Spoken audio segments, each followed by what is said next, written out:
बात है, बड़ों की मर्यादा होना चाहिए, बड़ों का सम्मान होना चाहिए। ऐसा नहीं कि आप रोज पैर पड़ रहे हो तो यही मर्यादा नहीं। अगर बड़े बोल रहे हैं तो हमें उनके सामने बोलना नहीं, सुनना चाहिए। और आजकल बड़ा बोले नहीं, छोटा बोले महाराज ने बड़ा सुने। बड़े कभी भी हमसे आगे रहकर नहीं बोलना चाहिए, हमें उनसे आगे रहकर बोलना चाहिए। पर आजकल तो भाव दे के हो आया है तो बोले तो बोला, नहीं तो वाह, ये गलत है। संत साधु महात्मा पंडित आचार्य बड़े अतिथि कोई हमारे घर आए हैं या हमारे यहाँ से जा रहे हैं तो वो हमसे राम राम करे तो ये हमें शोभा नहीं देता।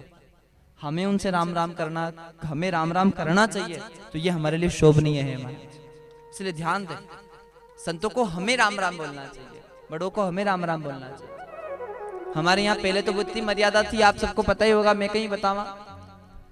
जब बड़े बैठे होते थे ना तो पति पत्नी सामने बातें नहीं करते थे। आजकल तो बीत जाए, माँ पूछे कहाँ गया है तो टाबर के हाँ माताजी पिताजी वहां इंदौर हाट करवा गया है। सच्ची ये मर्यादा नहीं।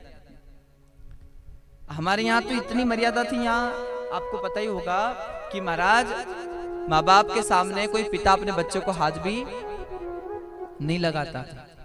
चलो ये सब बात तो ठीक है, नयो जमाना आ गया महाराज, ठीक है नयो जमाना आ गया तो, पर कम से कम माता पिता बैठे हैं उनके सामने, अरे कुछ नहीं तो कम से कम जो मोबाइल है वही बंद कर लो ना, 5 मिनट उनकी बात सुन लो, तो ये बहुत बड़ी मर्यादा हो जाएगी। पर नहीं, वे बैठा है तो बैठा है, बोले है तो बोले, पर वो मोबाइल भी नहीं छूटे महाराज हाथ में से। हमारा संस्कार कहाँ नजर आता है?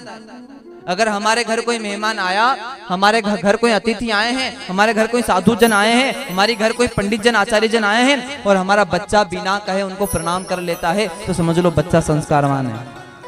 और अगर हमें कहने की जरूरत पड़ गई कि साधु आए पंडित जी आए प्रणाम कर, तो कुछ न कुछ हमारे संस्कार में कमी रह गई। और कहीं कहीं कहीं की जगह जाओ, बुलाए महाराज आया पांव पड़, तो आज बुलाया ही न जाए, महाराज जी कहते रेवा तो कोई बात नहीं, बोलो भक्ति और भगवान की।